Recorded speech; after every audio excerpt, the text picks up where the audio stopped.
এই জন্য আরেকটা কথা ভালো করে মনে রাখবেন, যেহেতু নাস্তিকরা, হিন্দুরা, মুসলমানরা অনেক সময় প্রশ্ন করে যে আপনারা কি দেন। এখন আরেকটা এক্সাম্পল দিয়ে আমি নারীদের আলোচনা শেষ করে আবার পুরুষের দিকে, মাদ্রাসার দিকে যাব। একজন বাবা, তার দুইজন সন্তান। কয়জন? একজন সন্তানের বয়স 20 বছর, আরেকজন সন্তানের বয়স 5 বছর। দুইজনকে এই বাজারে পাঠানোর সময় একজনকে দিলেন 1000 টাকা বড়জনকে, আর ছোটজনকে যার 5 বছর বয়স তাকে দিলেন 100 টাকা। বড়জনকে লিস্টি দিয়ে দিলেন, বাজার করে আনবা, মাছ আনবা, মুরগি আনবা, সবজি আনবা, তেল আনবা, আলু আনবা, চাল আনবা, ডাল আনবা। ছেলে কই 1000 টাকা দিয়ে হবে না, আমার পকেট থেকে আরো 1000 ভরা লাগবে। ঠিক না বেঠিক? রিক্সা ভাড়া আমার পকেট থেকে দেওয়া লাগবে। বড় ছেলে 1000 টাকা দিছে, 1000 টাকার সাথে তার আরো 1000 যোগ করতে হইল, কারণ 1000 টাকা দিয়ে কি আর বাজার হয়। আর ছোটজনকে দিছে 100 টাকা। এই ছোটজন বাজারে যখন তারা নিয়ে গেছে, তার 100 টাকা তার পকেটেই আছে। বাজারে যাওয়ার পরে তার চিপস খাইলে বড় ভাই কিনা দেয়, আইসক্রিম খাইলে বড় ভাই কিনা দেয়। এরপরে ছোট ভাই যদি বলে যে আমি ফুচকা খাবো, বড় ভাই খাওয়ায়। সব কিছু বড় ভাই দেয়, ভাড়াও দেয়, খাওয়ায় বড় ভাই। বাড়িতে দুইজন আসছে, বড় ভাই আসার পরে দেখা যায় বাপের 1000 আর নিজের আরো 1000 গেছে। আর ছোট ভাই এসে দেখে পকেটও আগের মতো 100ই আছে, কারণ ছোট ভাইয়ের কোনো খরচ নাই। এবার একটু ভালো করে লক্ষ্য করেন, নারী আর পুরুষে নাস্তিকরা আর নারীবাদীরা বলে যে ইসলাম তো ঠগাইছে। ও নাস্তিকরা, মিডিয়ার মাধ্যমে তোমাদেরকে শোনায় দিতে চাই, ইসলাম নারীকে ঠকায় নাই, বরং ইসলাম নারীকে পুরুষের চাইতে আরো কয়েক গুণ বেশি দিয়েছে। জোরে কোন সুবহানাল্লাহ। আরে আল্লাহ রাব্বুল আমিন সূরা নাহলে বলছেন, ওয়া ইযা বুশিরা আহাদুহুম বিল উনসা দাল্লা ওয়াজহুহু মুসওয়াদ্দা ওয়া হুয়া কাযীম। একটা সময় কোরআন নাজিল হওয়ার আগে এমন ছিল, নারীরা যখন জন্ম নিত পৃথিবীতে, তখন তারা এই সুসংবাদ শোনার সাথে সাথে তাদের অন্তর তাদের কালো হয়ে যেত, চেহারা কালো হয়ে যেত, তারা মনক্ষুণ্ণ হতো যে নারী তো এটা একটা ভোগের জিনিস, ও আর কি করবো, ওর কাজটা কি। নারীকে কেবলমাত্র ভোগের জিনিস মনে করে মাটিতে পুঁতে ফেলা হতো, জিন্দা কবর দিয়ে দেওয়া হতো, আগুন দিয়া পোড়া মেরে ফেলা হতো। এমন কঠিন সময় আমার আল্লাহ যখন কোরআন নাজিল করে দিলেন, আর নারীদের সম্মান আমার আল্লাহ বাড়ায় দিলেন, আমার নবী কয়, ও দুনিয়ার মানুষেরা, নারীরা সাধারণ নয়, সাধারণ নয়, বরং আল জান্নাতু তাহতা আকদামিল উম্মাহাত, তোমাদের মায়ের পায়ের নিচেই রয়েছে তোমাদের জন্য জান্নাত। আল্লাহু আকবার। নারীর দাম ইসলাম বাড়ায় দিয়েছে। কে বলেছে নারীর মান ইসলাম খাটো করেছে? এখন আপনি বলবেন তাহলে নারীকে কেন স্বাধীনতা দেওয়া হয় না? আপনি কোন স্বাধীনতা চান? আপনি কি শেয়াল হয়ে মুরগি খাওয়ার স্বাধীনতা চান? ওই স্বাধীনতা ইসলাম দেবে না। আর আপনার বাড়িতে মুরগি আছে, আপনি কি চান না কি শেয়ালে খেয়ে ফেলুক? চান আপনি? তাহলে মুরগির মালিক যেমন চায় না আমার মুরগি শেয়ালে খা, ইসলাম চায় না কোন নারীর ইজ্জত কোন নাস্তিক বেঈমান নষ্ট করুক। ইসলাম চাই না কোন মাদ্রাসার ছাত্রীকে কোন হিন্দু ছেলে দর্শন করুক। ঠিক না ঠিক? সেই জন্য আন্দোলন করা হচ্ছে প্রতিদিন। কেন সেই হিন্দু ছেলে আমাদের গাজীপুরের একটা মাদ্রাসার কোমল একটা বাচ্চা একটা শিশুকে ধর্ষণ করলো, এর বিচার চাওয়া লাগবে। কেন? বিচার করতে হবে। বিচার যদি না করা হয়, শুধু গাজীপুর নয়, তাম বাংলাদেশ উত্তাল হয়ে যাবে। ঠেকানোর সুযোগ ডক্টর ইউনূস সাহেবেরও নাই। আমার ভাইরা, আমার বাবাজিরা, একটু ভালো করে বুঝেন, একজন সন্তান তার দায়িত্ব তার বাবার, ছেলের দায়িত্ব ততক্ষণ পর্যন্ত যতক্ষণ পর্যন্ত ছেলে বালেগ হয়, আর মেয়ের দায়িত্ব ততক্ষণ পর্যন্ত যতক্ষণ পর্যন্ত একটা মেয়ের বিবাহ না হচ্ছে। একজন ভালো পাত্র যতক্ষণ পর্যন্ত না পাওয়া যাচ্ছে, বাবা যদি মাজুর হয়, বড় ভাইয়ের উপর দায়িত্ব আছে এই সব খরচ দেয়া। এরপরে মেয়েকে আবার বাবা 1 ভাগ সম্পত্তিও দিচ্ছে, আবার স্বামীর দায়িত্ব হলো তার স্ত্রীর ভরণ পোষণ সব স্বামীর দিতে হবে। আবার যখন তার সন্তান বড় হলো, এই মহিলা যখন মা হয়ে গেল, তখন তার দায়িত্ব তার সন্তানের কাঁধে। সুতরাং একজন মহিলা, একজন নারী, একজন মেয়ে 4 জনের কাছ থেকে পাচ্ছে। কয়জনের কাছ থেকে? একজন মেয়ে তার বাবার কাছ থেকেও পাচ্ছে, তার ভাইয়ের কাছ থেকেও পাচ্ছে, তার স্বামীর কাছ থেকেও পাচ্ছে, তার সন্তানের কাছ থেকেও পাচ্ছে। আর ছেলের দিক দিয়ে তাকান, দেখেন ছেলে যখন বালেগ হয়ে যায় তখন তার কাজ শুরু হয়ে যায়। কোথাও না কোথাও রিজিক অন্বেষণ করার জন্য তার ছুটে পড়া লাগে। সেই কষ্ট করে বাড়ির বাবা বৃদ্ধ হয়ে যায়, এই বোনের খাবারটা পর্যন্ত তার ভাই জোগাড় করে দেয়। এরপরে বিয়ের সময় যখন হয়ে যায়, এই বিয়ের সময় হয়ে গেলেও দেখা গেছে দেনমোহর দিতে বাধ্য থাকবে ছেলে না মেয়ে। ছেলে, মেয়ে যদি দেয়, জোর করে যদি নেয়, মেয়ের কাছ থেকে ওটা হবে যৌতুক। হালাল না হারাম? যৌতুক খাওয়া এমন হারাম, পায়খানা খাওয়া যেমন হারাম। যৌতুক খাওয়া এমন হারাম, শুকুরের গোশত খাওয়া যেমন হারাম। যৌতুক খাওয়া এমন হারাম, মদ খাওয়া যেমন হারাম। তাহলে আপনাকে যদি বলে আপনি বাথরুমের ময়লা খান, আপনি খাবেন নাকি? আপনি বলেন দুর্গন্ধ খাবো না। আরে ওইটার চেয়ে আরো বেশি দুর্গন্ধ যৌতুক খাওয়া। তাহলে আজকে থেকে নিয়ত কি করা যাবে না, নিজের ভাইকে যখন বিয়ে করাবো, নিজের সন্তানকে যখন বিয়ে করাবো, ও যুবকেরা নিজে যখন বিয়ে করবেন তখন যৌতুক মুক্ত বিয়ে করব, এমন নিয়ত বিয়ে করে না এমন যুবক কয়েকজনকে আমি দেখতে চাই। একটু হাত ওঠান। আল্লাহ আপনাদের জন্য নেককার একজন স্ত্রীর ব্যবস্থা করে দেন। জোরে বলেন আমিন। এত বিবাহিত আল্লাহ। এখন ও যুবক ভাইয়েরা, যৌতুক যদি নেন শান্তি আসবে না, শুধু অশান্তি আর অশান্তি। ভাইয়েরা আমার, বাবাজিরা আমার, এক একটা নারীদের পক্ষ নিয়ে কথা বলতে গেলে গত 2-3 দিন আগে ঢাকা খিলক্ষেতে একটা মাহফিল, মহিলা মাদ্রাসার মাহফিল, দিনের বেলায় আলোচনা। সেখানে আমাকে বিষয় হুজুর মোহতামিম সাহেব দিয়ে দিলেন যে আপনি নারীদের, ইসলামে নারীদের মর্যাদা এবং অধিকার নিয়ে আলোচনা করবেন। সারা রাত যদি আলোচনা করি মনে হয় নারীদের পক্ষে আলোচনা শেষ হবে না। সুতরাং নারীদের পক্ষে অনেক কথা ইসলাম বলেছে, নারীদের সম্মান ইসলাম বাড়িয়ে দিছে। এবার পর্দার কথাটা বলি আমি শেষ করে দেই। একটা চকলেটের খোসা আছে না নাই? বলেন তো চকলেটের খোসার কেন দরকার? যাতে করে চকলেটে কোনো ময়লা না লাগে। বাজারে এই সাইনবোর্ড এলাকায় বুট বাজার কলা পাওয়া যায় কি যায় না বলেন? কলা পাওয়া যায় কি যায় না? কলা তো ভালো একটি ফল। আমাদের দেশে কলা হালি হিসাবে বিক্রি হয়, আর বাইরের দেশগুলোতে কলা কেজি হিসাবে বিক্রি হয়। কি হিসাবে? কলার অনেক দাম। আমি যখন কাতারে গেলাম সেখানে গিয়ে দেখতেছি কলা কেজি দরে বিক্রি হয়, কেজি হিসাবে। মনে করেন আবার মালদ্বীপ থেকে আসলাম কয়েকদিন আগে, সেখানে গিয়ে দেখি কাঁঠাল আছে না, কাঁঠাল আমাদের দেশ গাজীপুর তো কাঁঠাল আছে না, আমাদের দেশ তো গরু কাঁঠাল খায় না, ঠিক না? সেই কাঁঠাল দেখি মনে করেন 10-12 কুশ হবে, প্রায় 3 থেকে 4 হাজার টাকা। কত? বাংলাদেশ, যারা মালদ্বীপ গেছেন তারা জানে, মালদ্বীপে কয়েক কুশ কাঁঠালের দাম 3 থেকে 4 হাজার টাকা। আর আল্লাহ সেই নিয়ামত আমাদেরকে এমনি দিয়ে দিছে, আমরা মর্যাদা দিতে জানি না। মালয়েশিয়ার একটা ফল আছে, ওই ফলের নাম হলো ডুরিয়ান ফল। কি ফল? এইবার মালয়েশিয়া আমি গেছিলাম, যাওয়ার পরে সেখানে আমাকে ডুরিয়ান ফল খাওয়াইছে কয়েকজন। সেই ডুরিয়ান ফল খাওয়ার পর অনেক সময় ঘাম ছুটে যায়, এই ভয়ে মানুষ খেতে পারে না, অনেক দূর পর্যন্ত ঘাম ছুটে যায়। সেই ফল এত দামি ফল, মালয়েশিয়ার জাতীয় ফল সেই ফলটা, সেই ডুরিয়ান ফল। আমি এত ঘ্রাণ পাইলাম, এরপরে সুনামও শুনছি ফলের। আমি যখন খাইতে গেছি দেখলাম, দেখা যায় কাঁঠালের মতো, উপর দিয়ে চোক্কা চোক্কার ভিতরে ফল 2-3টা কোষ থেকে কাঁঠালের মতো। আমি মোটামুটি মুখে 1 কোষ দিয়া চিন্তা করছি খাওয়ার আর কোনো অবস্থা নাই।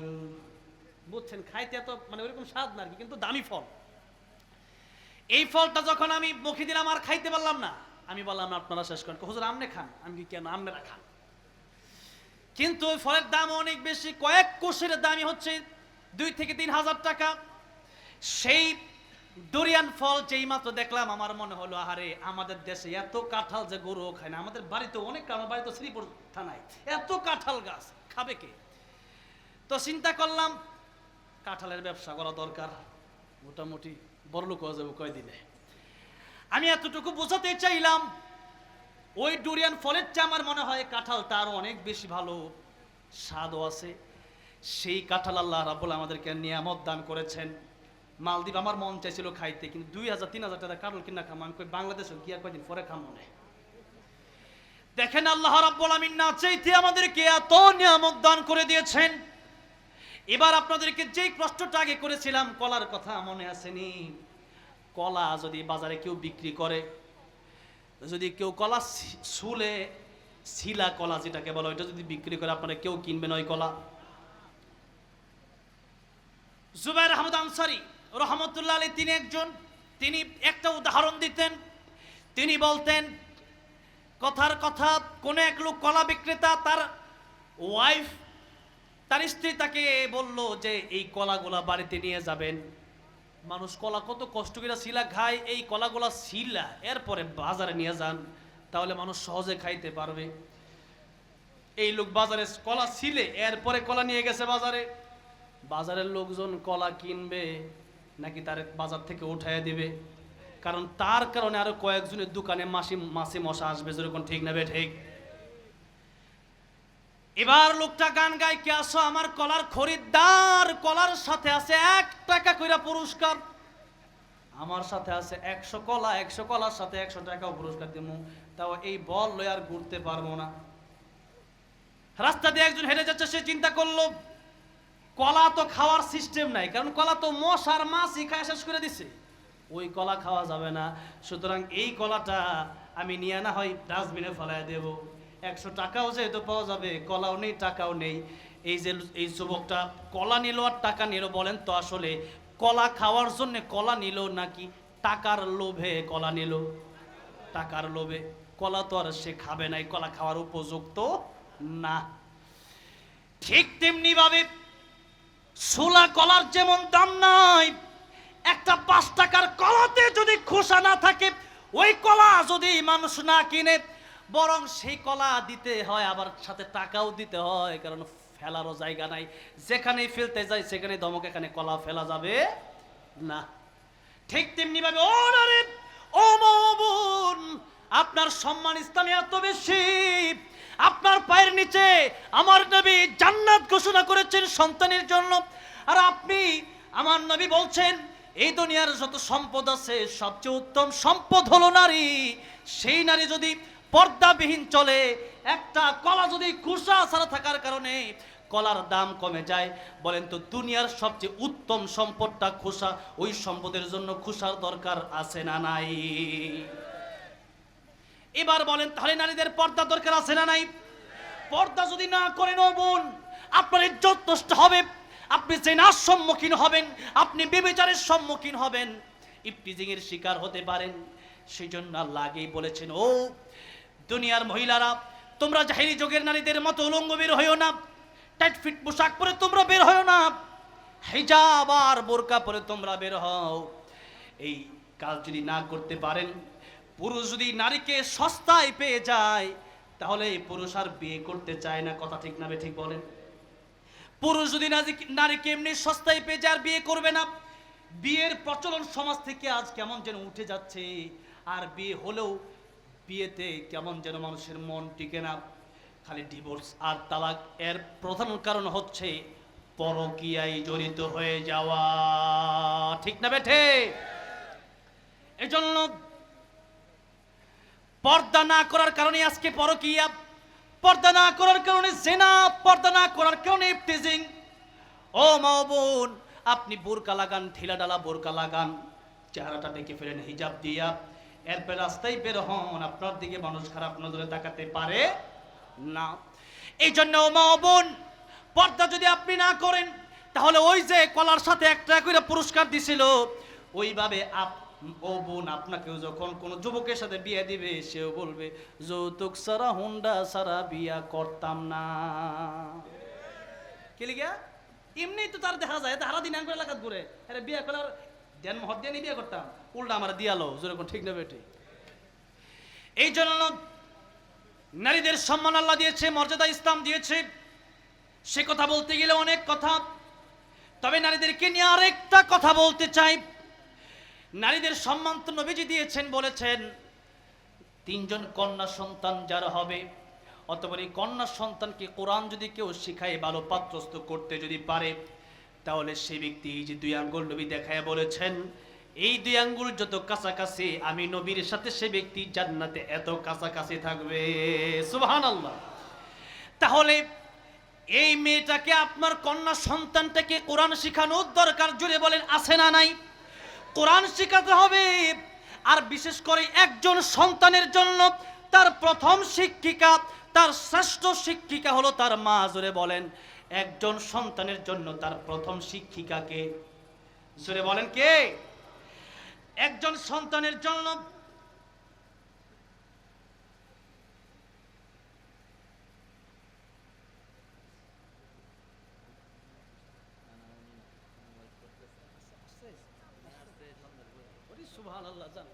আমি জানি না, আমার পরে যে বক্তা আছে আমি জানি না, আসলে 10 মিনিটের ভিতরে শেষ করে দেবেন ইনশাআল্লাহ। আমার ভাইরা, আমার বাবাজিরা, অবশ্যই অবশ্যই অবশ্যই। তাহলে আমি তো মনে করি যে একজন ছেলের চাইতে একজন মেয়েকে আরো আগে কোরআন শিক্ষা দেওয়া দরকার। কারণ একজন গুণী মানুষ বলেছেন, একজন মা, একজন ভালো মা উপহার দাও, আমি সেই মা থেকে একজন ভালো জাতি উপহার দেব। এই জন্য একজন মা, ভালো একজন মা হলে, এই মায়ের পেট থেকেই তো আব্দুল কাদের জিলানী জন্ম হয়েছে, এই মায়ের পেট থেকেই তো আশরাফ আলী থানভী জন্ম নিয়েছেন, এই মায়ের পেট থেকে মাহমুদুল হাসান দেওবন্দি জন্ম নিয়েছেন, এই মায়ের পেট থেকেই তো আল্লাহ মোহাম্মদ শফি জন্ম নিয়েছেন, এই মায়ের পেট থেকেই তো আল্লামা জুনায়েদ বাবনগরী জন্ম নিয়েছেন, এই মায়ের পেট থেকেই তো আল্লামা নূর হোসেন কাসিমি জন্ম নিয়েছেন, এই মায়ের পেট থেকে আল্লামা সাইদি জন্ম নিয়েছেন। তাহলে মা যদি ভালো হয়, তার সন্তানটা ভালো হওয়ার সম্ভাবনা বেশি। আর মা যদি খারাপ হয়, তাহলে স্বৈরাচার, খুনি, জালেম বের হওয়ার সম্ভাবনা আছে। সেজন্য মা ও বোন, আপনার জন্য কোরআন শিখার প্রয়োজন আছে। বিশেষ করে আপনারা হাজার আলাইহিস সালাম, মারিয়াম আলাইহিস সালাম, খাদিজাতুল কুবরা রাদিয়াল্লাহু আনহা, আম্মা জান আয়েশা সিদ্দিকা রাদিয়াল্লাহু আনহা, ফাতেমা রাদিয়াল্লাহু আনহা, তাদের জীবনী আপনারা পড়বেন, আপনার জীবনী আরো সুন্দর হবে ইনশাআল্লাহ। অন্যদিন অন্য কোনো মাহফিল আপনাদেরকে নিয়ে আরো কথা বলবো ইনশাআল্লাহ। এবার আসুন একটু পুরুষ আর নারীর পুরুষের দিকেও যাই। এই মাদ্রাসার ব্যাপারে যেহেতু আলোচনা, আল্লাহ রাব্বুল আলামিন বললেন, ও পৃথিবীর মানুষেরা, আল্লামাল কুরআন খালাকাল ইনসান। আল্লাহ প্রথমে বলেছেন আর রহমান, আমি আল্লাহ দয়াময়। আল্লাহ বলেন সবচেয়ে বড় দয়ার নাম হচ্ছে কোরআন শরীফ। সূরা সুবহানাল্লাহ। সবচেয়ে বড় দয়ার নাম কি বলেন? কোরআন শরীফ। কোরআন শরীফ। এবার আল্লাহ বলেন, কোরআন শরীফ যদি শিখতে পারো তাহলে এই গুণগত মানুষ হবা। আর কোরআন শরীফ যদি কেউ না শিখে, কোরআন যদি কেউ না মানে, কোরআন যদি কেউ না বোঝে, আল্লাহ বলেন উলাইকা কাল আনআমি বাল হুম আদাল। আল্লাহ বলেন চতুষ্পদ জানোয়ারের চাইতেও এরা আরো বেশি নিকৃষ্ট। সেই জন্য এবার আসুন একটু সামনের দিকে যাই। কোরআন শিখলে আসল মানুষ হওয়া যায়, কোরআন না শিখলে শুরুতে মানুষ হওয়া যায়, বিতর্গত মানুষ হওয়া যায়, গুণী মানুষ হওয়া যায় না। আমার ভাইরা, আমার বাবাজিরা, এবার আসুন কোরআন শিখলে কয়েক জায়গায় লাভ। দুনিয়াতে লাভ, 1 নাম্বার দুনিয়াতে লাভ। 2 নাম্বার কোরআন শিখলে পরে মৌতের সময় লাভ। 3 নাম্বার কোরআন শিখলে কবরে লাভ। 4 নাম্বার কোরআন শিখলে পরে আখিরাতে লাভ। দুনিয়ার কথাটা সংক্ষিপ্ত বলি, দুনিয়াতে কোরআন যদি কেউ শিখে